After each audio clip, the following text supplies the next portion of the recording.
I agree that your thoughts about how it is a unifying day is good and unifying for the club, and then I'll just talk about that it's a great time. And where else can you have it to hold these entertainment with lunch included? Exactly. My name is Irene Hebert, and I have been co-chair of this committee for about 11 years, and it's been a tremendous honor to work with a really hard-working and exciting group of women. My name is Karen Mauk, and I've been involved with the garden tour for as long as I've been a member of the club, which is 12 years. So my name is Carol Stoss, and I've been in Belleville for about 7 years now, but I've been a member of CFUW for more than 40 years because I was a member in the city that I lived in before I came to Belleville. And I was just thrilled to discover such a vibrant CFUW Belleville and District Club, really so active in the community here when I came, and I felt very, very welcomed by them. As a former educator, a former high school teacher, I have always believed very strongly in the importance of education. And given that our club focuses a good deal of energy on education and supporting the education of others, I have stayed with the club. Our group hosts a garden tour every year. We have now done 26 years of garden tours. We're very, very proud of this achievement. We raise money for our club's scholarship committee. The number of scholarships that we award every year varies. We depend on the fundraising that the garden tour does, and it's always been very successful. This past year, we awarded 6 university scholarships, 6 college scholarships, and a memorial scholarship, and a scholarship for adult education graduate, and 2 special scholarships that we have through an endowment from one of our members many, many years ago. Those 32 applicants that I told you, we had only 16 scholarships to give. So that makes it a bit heartbreaking because all of the students you would really like to give everybody who applies a scholarship, but we do have to make those difficult decisions.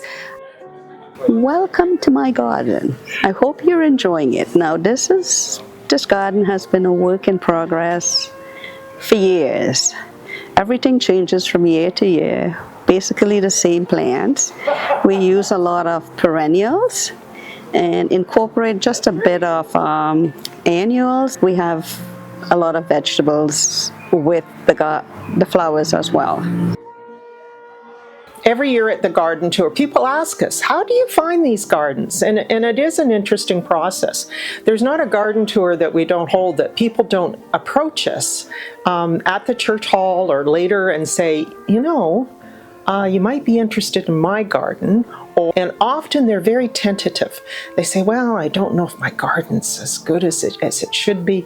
And when we go and see the garden, we're amazed because the garden is absolutely beautiful and meticulous, or maybe they've incorporated art. Maybe they just have a real focus on vegetable gardening that's really interesting. Scouting for gardens is an adventure.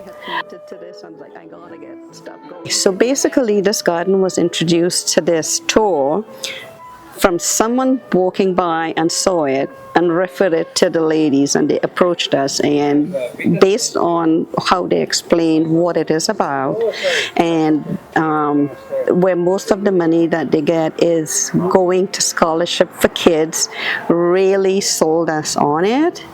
In that it's not a competition, and this is really where we felt comfortable being part of it, in that it's going to kids to help them.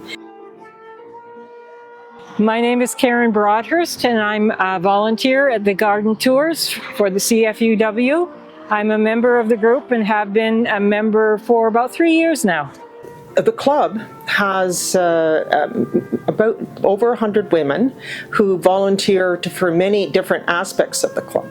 But the garden tour is one that unifies the club. We all pull together to have a common goal, which is to host, we say, to host the very best garden tour, which means it's the very best for our garden hosts, because obviously we couldn't do the garden tour without our hosts, for our volunteers, and for our guests who attend.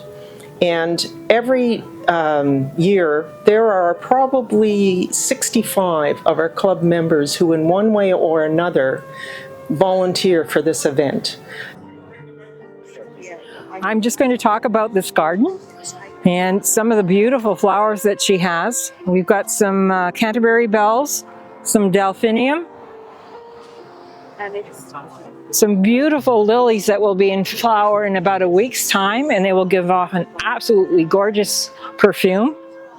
She has yucca plants, poppies, sedums, and my favorite is lavender. The most exciting part of our responsibilities happens every May when we receive the applications that the high school guidance counselors send recommending students for our scholarships that we give out annually. And we review those applications, but the best part is really the personal interviews that we do with each and every candidate. This past year we had 32 candidates, so that was 32 wonderful interviews.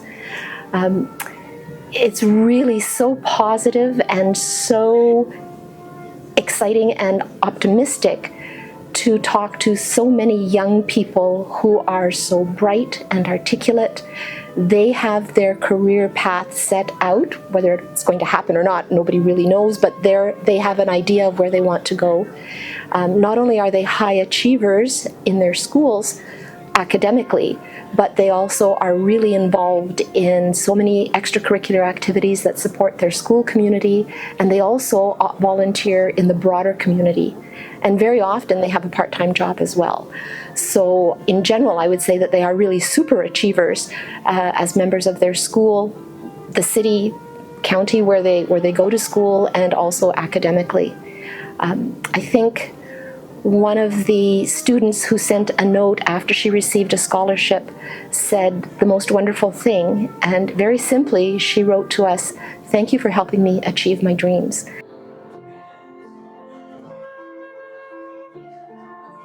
Been involved for the last 4 years, and one of the things that I concentrate on is in the city developing parks and policy bylaws is moving the city from a pristine cut to including pollinators, biodiversity areas where we're allowing rabbits and other animals and pollinators to become part of our society instead of trying to chase them out.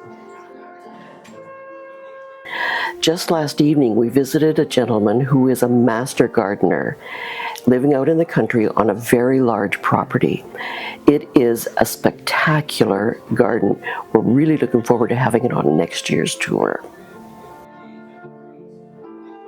I'm McFarlane. My wife and I, Kim McFarlane, are the proud owners of 64 Parkside, one of the entries and one of the homes participating in the Canadian Federation of University Women's 2025 tour. We've been busy modifying year after year, doing a variety of projects to bring the home to its current state, and we have plenty of plans for coming years. So come and see us again in about 5 years. Some people use fountains, and some people have pollinators and different types of trees. And the nice thing about it is that you can go behind the house and you can see interesting and different venues, and that then the hosts are there who are so proud of their creations and can explain why they have done what they have done or how they have created what they have created. So it's a very fun event. This year it was so exciting, a total of $33,500, which I think is just absolutely amazing.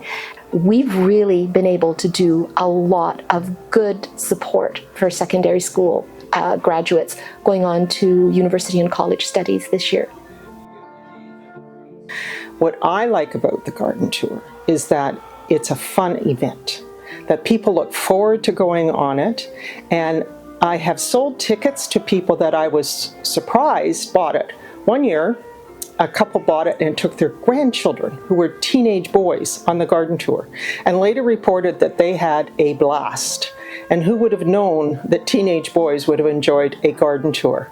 And they have come back every year, not necessarily the boys who now have jobs, but they have come back every year and ask me in advance, when is the garden tour? When can I get tickets? And I know that they just enjoy the thrill of seeing different gardens and different creative ideas that people put into their gardens. I'm not just the vice president of scholarships. I am part of Team Kitchen. And I've done that for, I think, 3 years now, and I really enjoy it. We have a fabulous Team Kitchen leader who is super organized, and she marshals her forces. I think for the last 3 years, we've basically been the same 7 or 8 women in the kitchen. We arrive, a couple of us arrive around 6:30 in the morning to get things going. The rest come around 7 o'clock, and we know that by 9:30 we have to have a certain number of our special box lunches prepared. And the box lunches are very, very good. We are always very pleased to get comments from the guests saying, that was a great lunch. And then they get their energy back to go on to the rest of the garden tour in the afternoon. And it's a lot of fun. It's always a lot of fun. And I just thought of something we had this year. We had a couple and their teenage daughter who were visiting the area from England. And at home in England, they said they'd like to go on garden tours. And what a wonderful way to see a very different area. So they came on the garden tour, they saw it on an online calendar, and had a glorious day, and could really get to know Belleville because they could see so many different houses in their gardens. I thought it was a kind of an interesting, different guest that we had.